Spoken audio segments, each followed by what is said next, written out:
to the Isn't That Rich podcast. I'm your host, Jill Franks. And I'm Ashley McVicker.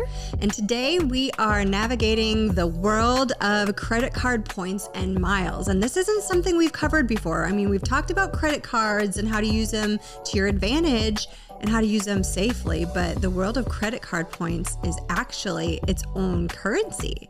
One you can book airline tickets with, hotel stays, and even use like free nights. You're all about the credit card points, aren't you, Jill? I am. So I never got into Bitcoin. I never got into some of the other things, but if you're not taking advantage of the world of credit card points and miles, you're really missing out because you're using them for everyday purchases, things you're already doing.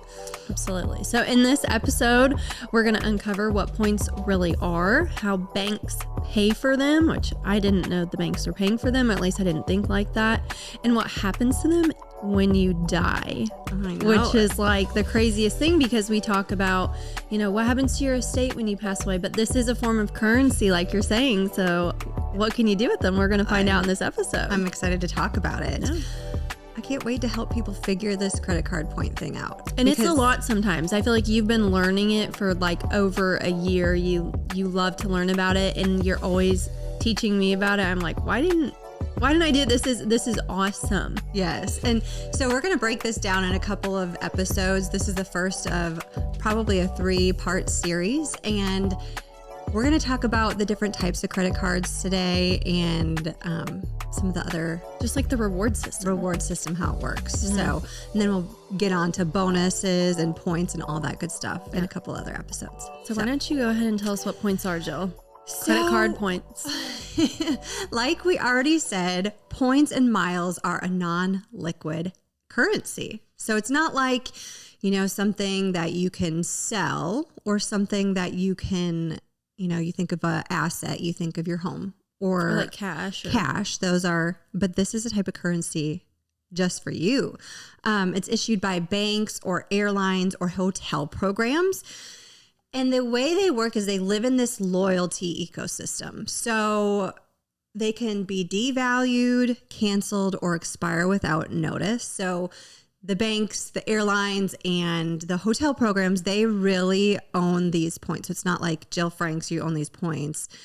They own the points, you've just earned them. Right. So it's like, okay, if Farmers State Bank pays me to work for them, well, they can't take my paycheck back. Like I've earned that money and now I own it as an asset of mine. But if a hotel pays you in points, they have the right at any time to devalue it, like you said, or cancel it or take it back. Exactly. And I know there was something recently where Southwest Airlines actually devalued their point system and all these other, all their loyal customers are kind of freaking out right now. Yeah. I haven't heard about this. And so, they used to have free bags at Southwest Airlines. Yes. Okay. I did hear about this. Super great loyalty program. Well, now they've devalued that. So all these other airlines are jumping on the bandwagon, trying to earn those loyal customers right now.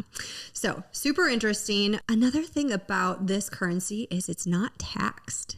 So your airline, you don't get taxed on earning these bonus points, which is kind of exciting. So if you got $1,000 to an airline, you don't have to pay 22% on that $1,000 without paying taxes on the full amount. Yeah, exactly. That's great. The only downside of these points is, unlike cash, they can't be used everywhere. So you can't go out shopping and pull out your points and buy your groceries with these points. Or like at a restaurant, you can be like, I'd like to use my cash back on this meal. Exactly. That's not how it works. You have to play the game within that loyalty ecosystem. Right. So. Because these credit card companies and these hotels and these airlines, they're making money off this. And we'll learn a little bit more about that later in this episode. But exactly. And they're the ones setting the rules. So you've got to play their game. But hey, at least they're giving us some points for using their stuff, right? That's right. Great. That's really true. And like we mentioned earlier, this currency is something you acquire for simple everyday things that you're already doing, like buying groceries, like paying for your rent, like buying stuff on Amazon. Yeah, all of these purchases you're already probably making in your life, you could be earning these bonus points for travel or whatever other things you want to redeem it for. And we'll learn about what you can redeem some of these points for. And I can't believe people don't use a credit card when they do find out about all these reward systems. Like, I get some people obviously can't manage a credit card, so I'm like not talking about those people. But if you're someone that's good at paying for things and you're buying a bunch of groceries, and I mean, we all have to buy lots of things in life, so why wouldn't you get rewarded for it? At least get some cash back, or, you know, look at what you value in your life and how you can get a reward system that applies to those things. Exactly. Something really interesting is shopping in the US, most places accept credit cards now. If you think of all the places you go in your life, most people accept a credit card. You know, it used to be check or cash only, or, you know, things like that. But now most places, I think it's up to 90% of merchants accept credit cards. And so if you're able to pay with a credit card safely, you should use that to your advantage. Absolutely. I love to think of it as a game. Like I said before, people love puzzles. People love Bitcoin. I love credit card points. So I love playing this game. Now, I'm just a beginner in the world of credit card points. I'm still learning, but I recently read this book, and it's by Brian Kelly's The Points Guy. And if nobody has heard of The Points Guy, you need to go follow him immediately, because he and his team send out a weekly email. This book is priceless when it comes to all that we're talking about today. And I'll give you really thorough advice on how to use the points to your advantage. And it's teaching me things I had no idea. It's giving you guidance on what you should actually do and how you can spend the rewards. Because this is where I get stuck. I'm a point hoarder. And this is a bad thing, because like we already mentioned, people can devalue, or these They can airlines take them away from you, Jill. Exactly. And, you know, they can devalue over time. And I have a ton of points saved up.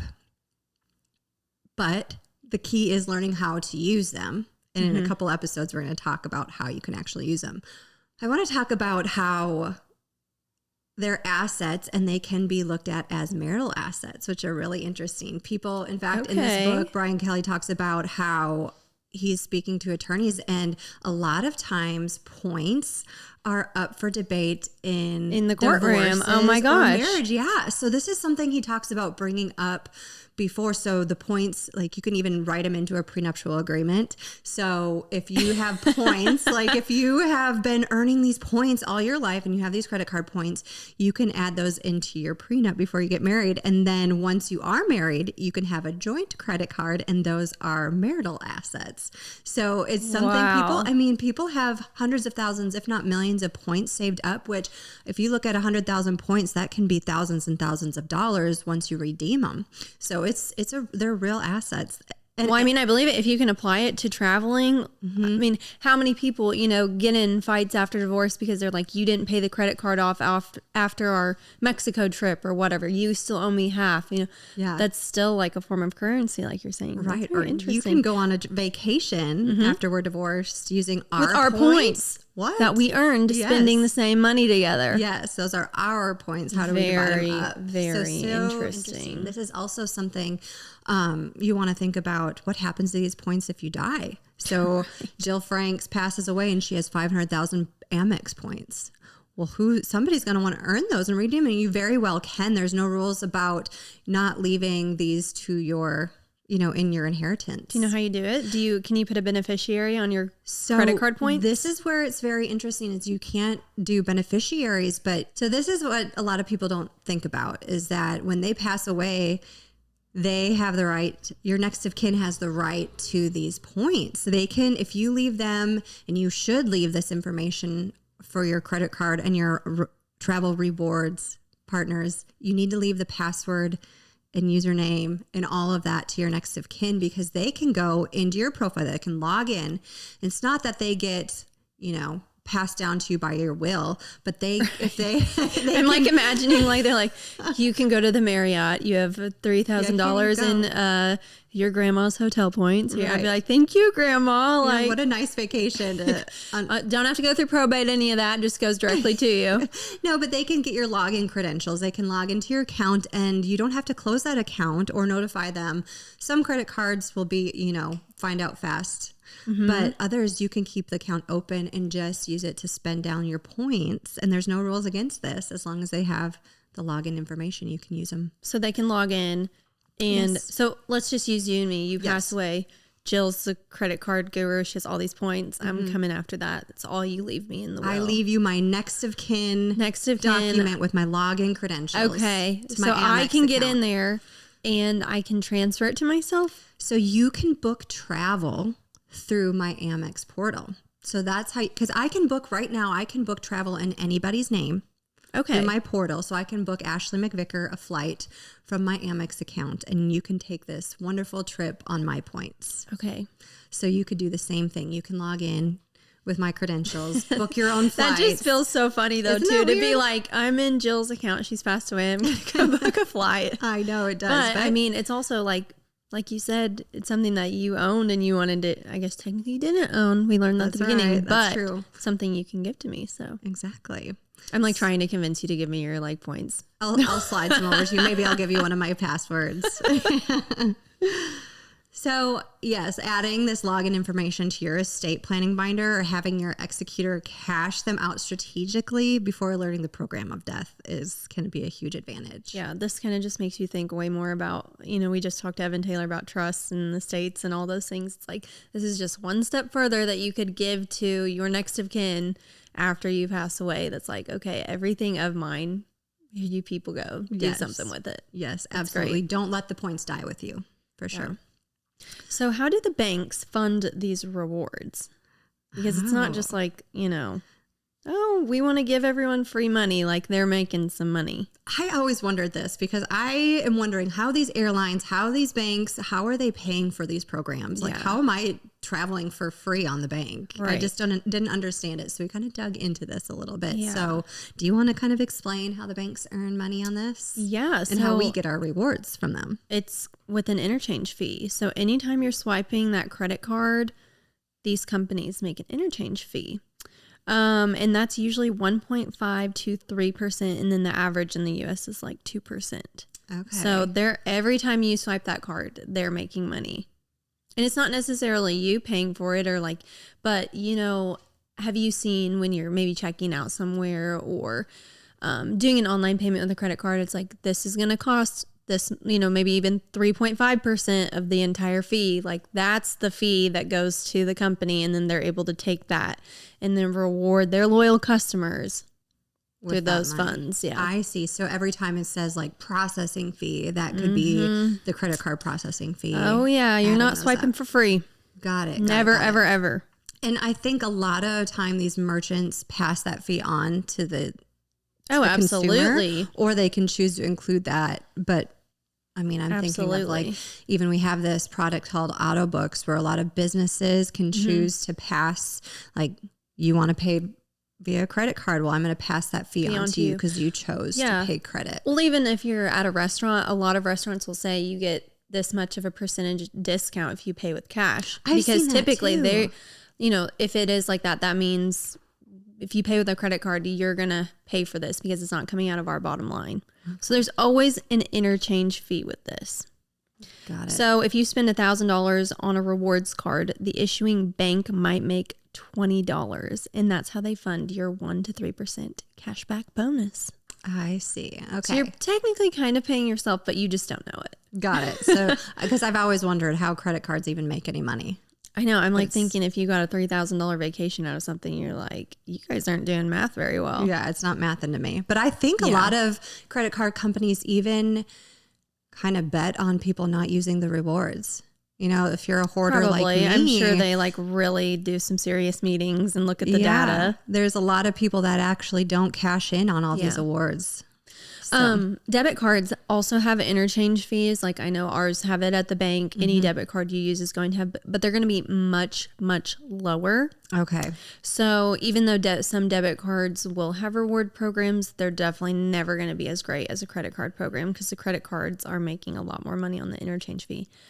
Why that is, I'm not really sure, but. Yeah, that's so interesting because, and if you think about it, your credit or your debit card is directly linked to your account. So it's really just, you're not borrowing. It's not a loan. The funds are available. So it's just taking the immediate money. So that's like even more money that the credit card companies are making. People that have to pay 19% on a credit card every month. Well, that money is also going into the pot. Right. You That's know? true too. And I'm sure that's where they're making most of their money is when people can't pay off the credit card. And we know this because there's like $1 billion in credit card debt in America. Yeah, it's crazy. So you can either use it in a bad way or a good way. So we're talking about the good way today. Good ways, yes. Yeah. I think it's time to talk about the 3 types of reward cards out there. And I think you should start with the first one because I feel like this is the one you've been using most of your life. So the first one, this is really simple. It's just cash back. And so that means anytime you swipe that card, you're making a percentage back on whatever you purchase. And lots of credit card companies are different. I know that for me, I have a Discover Cash, and I got it when I was in college just because my parents were like, you need to build a little bit of credit. This is an easy way to do it. Just go put your gas, your groceries on this. You know, I didn't know anything about money at that point, but I'm glad they put me on it because then I was like, oh, you can log into your account. And I'm like, I have $90 to use for free. They're giving me this money. But it's as simple as that. You swipe your card. And like I was saying, some credit card companies are different. I know for me, every quarter, they'll change where you're spending the money at to get that extra 5% cash back, but you always get 1% cash back on all purchases. Okay.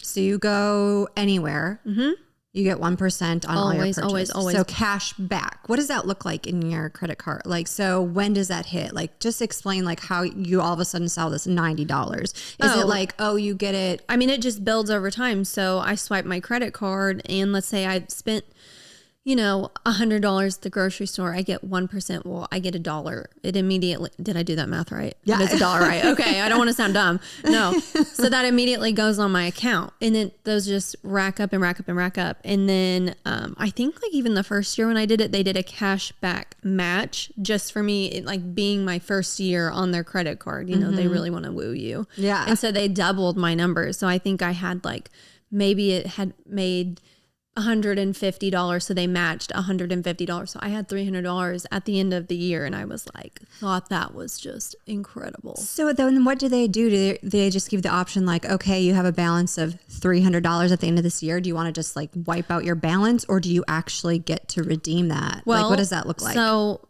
yeah, redeeming it looks a couple of different ways.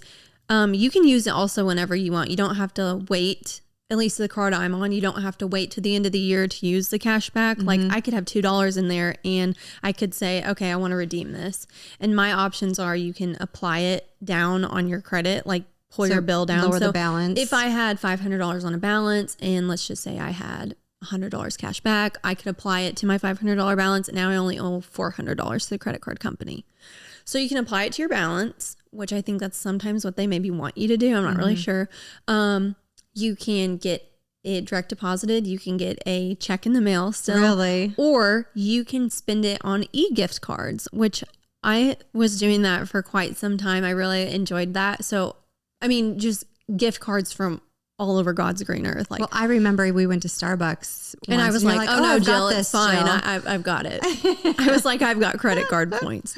But yeah, I was like buying, food gift cards. It's really just transferring your funds around, but there's lots of different ways you can do it with cash back. That's so interesting. Yeah. I think there's 2 different kinds of cash back. One's like fixed. So you get a card and everything is like 1 to 2% cash back on all your purchase. And then you have a rotating, because you say every quarter it switches, right? Well, I think so mine there's is a rotating kind of categories card. Yes. So I would say mine is kind of like, it's almost like a hybrid of this, if that's what it is. I'm always getting 1% cash back on all purchases, but every quarter it changes. So this quarter, I think it's like wholesale stores. So I think like, and it'll show you. You have to go in there and activate it, but it'll be like Sam's Club, Costco, maybe even Walmart. So these like bigger wholesale places. Anytime I shop there. So that means that probably those companies are now partnering with the credit card for that quarter. So it's like some kind of promotion or some way they're going to spend money. It's pushing the credit card holders to go shop at those institutions, Sure. It's all business, Jill. Yeah, no, I love that. Business. But I just think it's so interesting to see like it rotates. So you might get, so when you spend money on those purchases, you get a higher % of cash back, correct? Yep. So you always earn your 1%, but then you might get 5% on those wholesale Yeah, so let's do the $100 bill thing again. Yep. I go to Sam's Club this quarter. I spend $100. I make $5 on that purchase and it goes into my little pot. That's so cool. Yeah. So I think cash back is really awesome for people who aren't thinking about traveling so much. Right. They would rather have that cash. They want that simplicity, like you mentioned. Cash in hand means more to them than say, I'm not traveling all over. I'm not going to buy an airline. Right. I'm not going to stay in a hotel. Like that's something Well, that would be and really I have great. these conversations with my friends that still don't have credit cards yet, and they're like in their late 20s. I'm like, I just asked them, it just matters, what do you value? Yes. And I said, I like to travel. It's not that I'm against traveling. I don't do it enough though to where I think a travel points card would be beneficial to me just yet. Right. I more so care about getting money off of my Amazon order. And that's what, like, another thing it'll do. I'll be shopping on Amazon and it'll say you have $30 to use cash back. I just apply it to the balance. And then I'm like, oh, I basically got this half off. Right. But I used all my points, but they build up rather quickly. And so like right now, just where I'm kind of at in my life, I value more of a cash because I have more, I guess, that's your spend. Fluidity. I don't even know if that's a word to like, it's just more fluid how I can spend my money. Yeah. Cause it's cash. Yeah. The downside is, so the cashback cards don't come. So a lot of these credit cards offer these super high promotions for signing up. Well, you're probably not going to get a big bonus for signing up. Ashley did mention that she earned double. So that could be something, that they offer once in a while for signing up and spending in those categories. They might double your bonus once in a while, but you're not going to get like 100,000 points like some of these credit cards are offering for signing up for them. And I may be off base saying this, I'm not sure, but like my credit card doesn't have a fee. Right. And so lots of times if your credit card does have a fee, you're probably getting better bonuses. Mm-hmm. But just know that fee you've paid is going into the credit card people's pockets to help fund those better rewards, which isn't a bad thing. No, and a lot of times they outweigh it, but it's just risk and reward, kind of a thing. Right. So yeah, so that's cash back, Jill. Yeah. And I think the other down point for cash back is that you can't transfer it out. So a lot of the other cards, and we'll get into this in a little bit, is that you can transfer your points. So Ashley has $300 cash back. Mm-hmm. Well, you can't transfer it out to other airlines and use it for other things. It's only specifically what they allow you to use it for. Yeah. Yeah. So the next rewards type of credit card is a co-branded travel card. So you'll see this, and it's particularly popular if you're loyal to a brand. So co-branded cards are like when a bank partners with a specific airline or hotel chain. So think like this is something I would get a lot out of. I fly Delta Airlines all of the time because I fly out of St. Louis and I head to Minneapolis. They have a direct flight. They have the most times for me. That's what I'm doing most often when I go visit my family. It might make sense for me to sign up for the Delta. I think it's the Delta Sky Miles Reserve Amex American Express card. I know they come up with these long names, but like there's a specific they make card you feel really special. That would be really great for me because I'm purchasing that flight all of the time. I mean, every other month I'm going back, or at least once a quarter I'm going back to Minnesota flying that same Delta flight. It might make sense for me to purchase or use that card to make that airline purchase. So they're doing a credit card and an airline company. And the their bank BFFs. And their BFFs, they're partnering. They're like, let's make some money and like put people on some flights. Yes. And get people rewards. So they're trying, this is really great. Since I'm flying this all the time, I want elite status. Like I want the first class or the upgrades, or I want to have free bags when I fly, or they'll give you maybe, say what do they call it? Like you're my companion. They might offer me a free companion pass this next flight I take. So there are great rewards that come with that. But what really hinders you is you're stuck to that airline. So say Jill wants to take a flight on American or Southwest. You don't want to go on that anymore. I won't get as many points because I'm not booking a Delta flight. Right. So that's not their partner. Yep.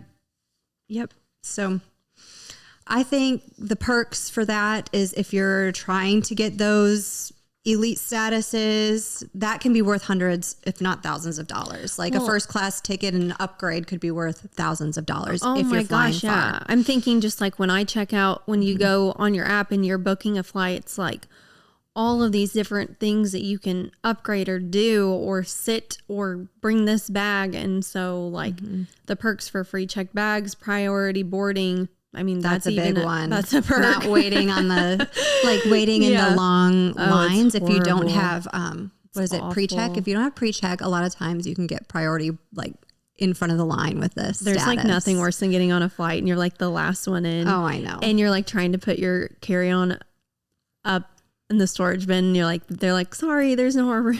I know. Check that bag. I know. Like, all right. This That's is crazy. the worst. You're crazy.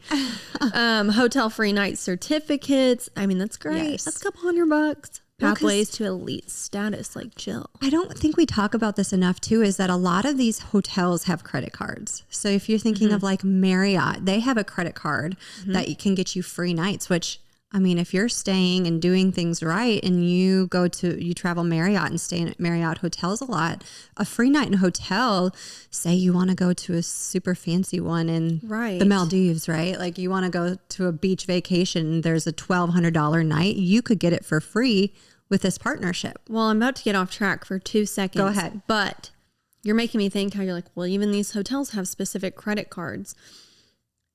So many companies have their own credit card. Yes. Ulta comes to mind. Yes. I don't know if I've ever told you this story. So my mom has an Ulta credit card and She does. you know, Kim's a big spender.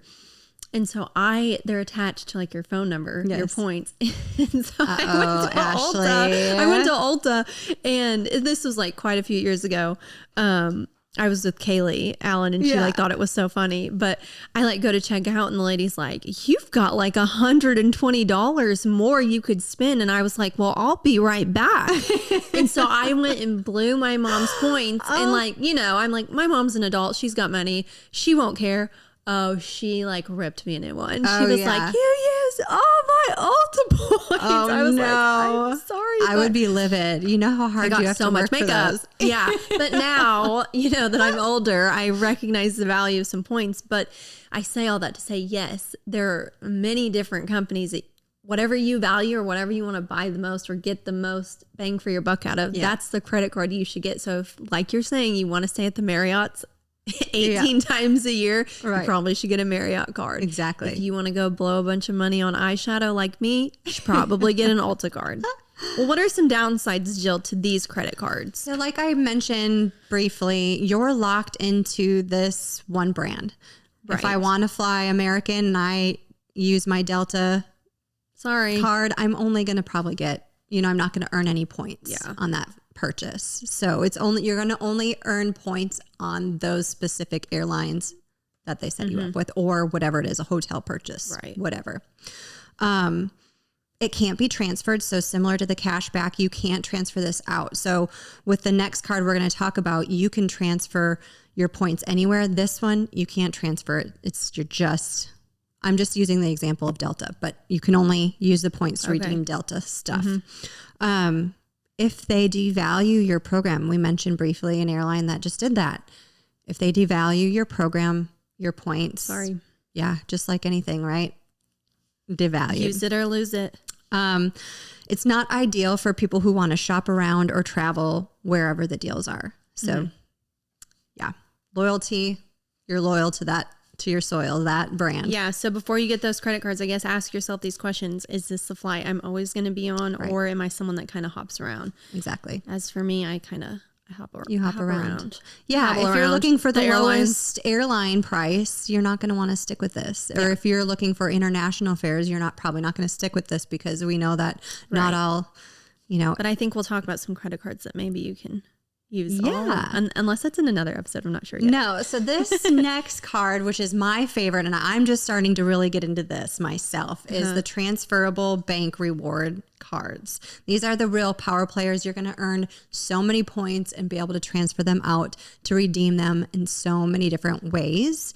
They're the real heavy hitters, and it's my favorite type. And I'm just learning now how I can utilize every single purchase to earn more than 1%. Okay. So when you think about your reward programs, Ashley, you mentioned with your card, you get 5% cash back on specific categories. Well, I am realizing that with these cards, I have flexible currency anywhere. So, for example, I have my Capital One Venture card. The other day I was shopping, and inside the Capital One portal, there is a shopping, like they run specials for points inside the shopping portal. So I look down, and I purchase things at Lululemon quite often. I look down into my shopping portal. I click on it. Well, Lululemon is running a special inside the Capital One where I can earn 9 times the points for $1 spent. So for every dollar spent, I get 9 cents, which is amazing. So if you're thinking about that, if I purchase $90 or $100 worth of points, instead of purchasing through the Lululemon app, it just takes me one more click to earn 9 times. So it would have been 1 to 1, but now I'm inside the app earning 9 to 1. Yeah. It's amazing. Yeah, you showed me that the other day, and you were like, I literally just have to scroll down here, look at the offers, and I just click, and then I shop. And so now that's more of a habit for you. Before you're wanting to go buy something, you go to your credit card app first and look and see if there's any offers. And are there a lot of offers all the time? Oh my goodness. You can shop essentially anywhere. So before you go online and make a purchase, go into your credit card portal and use their shopping portal to look for what you were originally going to buy. I purchased a new pair of New Balance tennis shoes the other day, and I got 3 times the points shopping through my Capital One app than I would have gotten a 1 point. So you probably made like 300 points, right? Exactly. And so it just racks up so much more quickly. And you're a shopper. And I'm an okay shopper, Ashley. She's a shopper. I know how to do it. If you've heard other episodes before, you know Jill Frank shops. So there's some other, so which one do you have again? You have the Capital One Venture card? So I have a couple of different cards, and we'll get into that in another episode. But for the purpose of this episode, there are 5 major programs. Okay. So we talked about American Express membership rewards. There's the Chase Unlimited rewards. They're the Capital One Venture rewards, or miles rather. So the Capital One Venture miles. So I'm getting miles, not rewards. Okay. So each program has a different kind of currency. Okay. So miles or rewards. So the Chase Ultimate rewards might not be airline or hotel. It might be. So these are bank specific cards. So if you're going to get a credit card, it's going to be from American Express Bank. Okay. Or Chase Bank or Capital One Bank. The next one is Citi Thank You Rewards. So if you're getting a Citi card, that's what you're going to get, or the rewards you're going to get. I just want to interject this here. I really just, I may even say until this episode, I didn't realize that the credit cards were banks. Mm-hmm. You know, and I think a lot of people don't know that. People just think they're just credit card companies, and maybe there are like Discover. Well, I don't know. I mean, they are a bank because they're loaning out money. Yes. Yep. No, I just feel like no one thinks about that. They're like, it's just this plastic card that I get, blah, blah, blah. But they're like lending you money. Yes. It's a loan that you're taking every time you swipe your card, you're getting a loan. So yep, it's important to remember that they are banks. So these are the big banks. So these are the 5 big ones that you're going to want to earn rewards first. So we mentioned American Express, Chase, Capital One Venture Miles, Citi Thank You Rewards, and then the last one is Bilt Rewards. Now, Bilt is super interesting because the main reason people like the Bilt card is that you can pay rent with the Bilt card. Mm-hmm. So if you're looking and you earn points for every dollar you spend on rent, which is huge. Like it's one of your main living expenses. Yeah. If you're a renter or you're living in New York City, think about how many rewards you would earn every single month by paying your rent through this card. So I think I told you this. My friend Lauren called me a few months ago and was like, can you help me find a credit card? Like I need to get one. She's like, I've been looking at this Bilt credit card. And so I just like had never heard of it. And I pulled it up and I was like trying to explain to her what the things meant. And I was like, I mean, and she lives in St. Louis. Like she's renting like probably decent amount of her paycheck goes to rent every month. So I'm like, this is what you would make. It was interesting where you could spend the money though, Jill. Yes.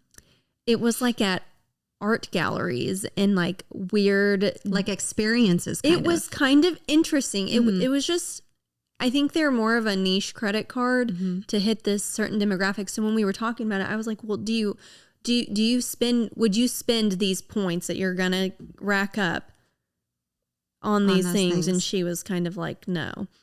I think they were maybe even like workout places like Orange Theory, like which some people would really like I would love that, but I don't know. it was interesting the different places that they partner with these credit cards to cash out these rewards. Right. These 5 that we talked about, you can actually, and this is another episode, but I'm just going to touch on it briefly. You can transfer your points out to their partners and then spend the money from there. So this is where people go wrong. You know, they think that they have to spend the money inside the American Express app or the Capital One app. The really cool thing about this is they have loyalty partners, which when you you bank up a bunch of rewards, you can transfer them out to other players where you can then use the points. And sometimes they actually offer you bonuses for transferring. So say you have 100,000 points racked up in your Capital One. We'll just use my example. I can transfer it out to a loyalty partner. And now they offered me a 3-time bonus for transferring those miles or those points out. Now I have 300,000 points sitting in this loyalty partner. So that will go a lot further than even spending in my app. And that's key. And we're going to talk about that in another episode, like I said. But just knowing that is super important. So you can earn these points.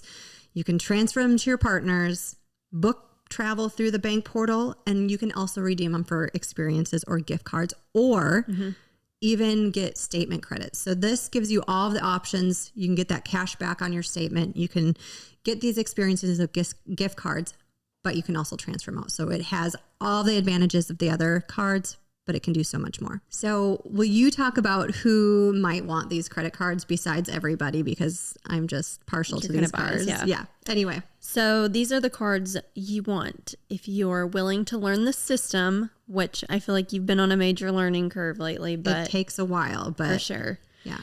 If you want maximum flexibility, which some people do, they want to be able to buy whatever they want to travel in business class or coach level spending. If you want value perks like trip delay insurance, lost baggage coverage, or priority access. And I want to stop you and talk about this because it's so important. Have you ever been traveling and your flight gets delayed or you got your luggage lost? No. Well, if you book this flight through your rewards card, people don't realize that they will actually give you or reimburse you for these delayed flights. So say you get knocked off a flight and you purchased it with this specific card. Well, they have policies built into these cards where you can call them and they'll actually, so say you spend a night at that hotel, they'll actually give you, say, $500 towards that hotel purchase. So you could be staying at a really nice hotel on your credit card.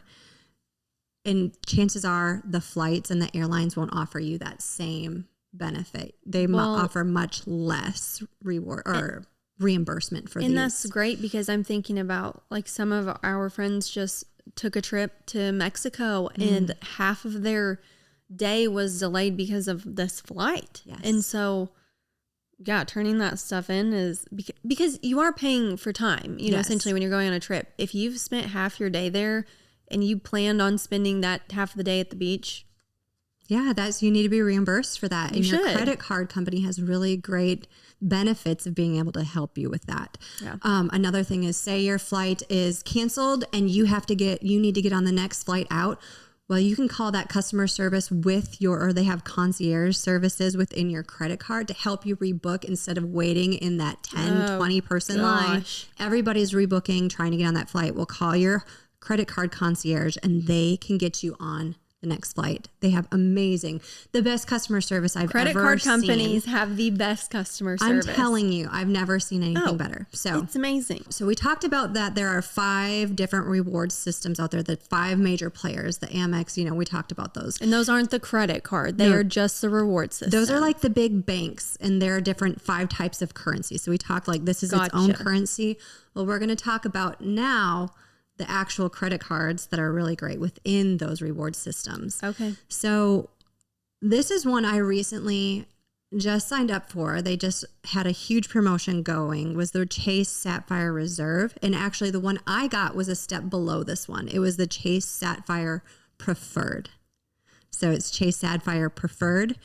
And then the step up is the Reserve. So if you are a very serious traveler who wants perks, flexibility, the Reserve is a great option. but the preferred one is running a huge bonus right now. So if you sign up for the preferred, I think it's $100,000, or I'm sorry, scratch that. It's 100,000 points if you do the qualifications, if you meet the qualifications for spending in the first 3 months, which is unheard of. Usually it's like 25,000 points for a sign up bonus or 60,000 points for a referral bonus. You could, by just opening this rewards card, earn 100,000 points if you meet the requirements. And that can equate to like $1,500 in travel, which is pretty amazing. Wow. Another really great card is the American Express Gold, and that's for foodies like me. This is a card that I have my eye on. I don't have it yet, and I might open one this year, but the American Express Gold card gets you 4 points for every dollar you spend on the restaurants. And that stuff racks up quick. Yes. I mean, you've been to the grocery store lately? Yes. I'm like, whoa. I know. And we're talking about inflation with groceries and everything else you're buying. Why not earn more points for that higher spend? Absolutely. This Absolutely. is such an interesting thing that I've just found out about, and I'm going to share it now, and I'll probably share it on another episode because I think it's so powerful. So say you have a big expense that you're paying for. Maybe you're remodeling your house and you go shop at Home Depot all the time. Mm-hmm. You can buy a gift card at Kroger for $500. I can buy this gift card at Kroger for $500, and I get a grocery point. So I'm getting 4 points for every dollar I spend. So that's what's 500 times 4. Right. It's 2,000. So I have 2,000 points instead of buying one. So I have 2,000 points for grocery, but I spent it on Home Depot gift card. Now I can take that Home Depot gift card, make my purchase at Home Depot, and I'm double dipping, right? You're really like good at this. So, I mean, there are ways that you can trick the system into thinking that you're doing one-to-one purchases. Now I'm going to go spend that gift card instead of my credit card at Home Depot. That's amazing. So you want to earn more than 1-to-1 ratio on every dollar you spend. I gotta start doing that. I know. Anyway, so that's just a little bit thing I've learned recently that could be a good tip for somebody to really get you thinking about how you can rack up points on your credit card. Do you want to talk about the next one? Sure. The Capital One Venture X. This is for amazing travel perks and an easy to use portal. Yes. You don't have a Capital One Venture X, do you? So I have the step down from this. I have the Capital One Venture card. Okay. I don't have the X, but Why are you a step down from these? I just haven't upgraded my card or taken another one out. So I'm just a newbie at this game. So you're not at top level. So when you rise up in credit cards, you also pay higher fees. So the one I have, my Chase Sapphire Preferred has a $95 annual fee, and my Capital One Venture card has a $95 annual fee. Now these next ones that are really great at earning these travel rewards and redemption, they have a higher annual fee, which is why I haven't upped it. Because I just haven't traveled enough. Yet. I can't commit to that higher fee. Okay. But their perks with that fee are really great too. So I might consider in the future. But right now I just want to get good at it. You know, there are ways that I can. Sounds like you're doing a good job already if she's buying $500 Home Depot gift cards at Kroger. But just think about it. How often do you go spend, like, Ashley, you just built this house. Oh, I know. Like, you could have been buying gift cards with your Amex Gold at Kroger. Than going across the street and making your purchases. I think about, that is like hindsight is 2020 because I think about, I used, gosh, how much did it? We pulled up my credit card bill and it was like, I couldn't believe I spent that much on a credit card, but it was because I was buying things for my house. Yes. But the amount of cash back I got, I was like, wow. I mean, that was great. So now knowing all these things I know now, especially this, I would have died to have like all those extra bonuses. I know Home Depot cards. Yeah. The last one for the preferred credit cards in these programs is the Bilt MasterCard. And this is the only one that lets you earn points on paying for rent. Which is great. Yep. So we talked about the pros. You can transfer out to dozens of travel partners. There's a high value per point when used strategically. You have, we didn't talk about this. You have access to lounges when you travel with this. So all of these airports around the country have these new lounges where you don't have to go sit at the regular terminal. You can go to the Capital One lounges. They have a whole bunch of new lounges. The American Express has great lounges. Chase has great lounges. You can go sit, get free food, free drinks in this lounge, and then just go down to your terminal when it's time. Well, and you can sit here and be like, that is so, pretentious. Why would you have you been to an airport and you can't get a seat by your gate? Yes, I know. It's the worst. And then the flight gets delayed. I mean, that to me, that would be worth it to have access to a lounge where I'm like, I don't have to sit here. Well, and think about how much money you spend inside the airport. So if your flight does get delayed, and it's like you a have $15 bottle of water, right? So now you get all of this food and drink for free, which could outweigh the actual money that you spent on this annual fee. Absolutely, and I'm also thinking, okay, most of the time if you're traveling, okay, you may be going on work trips, but traveling is supposed to be a fun, enjoyable thing. Mm-hmm. You don't want the only enjoyable part of your vacation to be at the resort. Yeah. Make the whole entire trip as enjoyable and as seamless as you can. And these are like great perks to do that. Yeah. The real cons to having these kind of cards is a high learning curve. Like you have to do the work, read the books, do the research to really study up on this. And it takes work. We talked about the higher annual fees with some of these cards. And the other con is that you're not going to get elite status by using these kind of rewards. You're not going to get those upgrades like you do. You're not going to get free checked bags. You're not going to get those perks from having elite status. So that's really the con.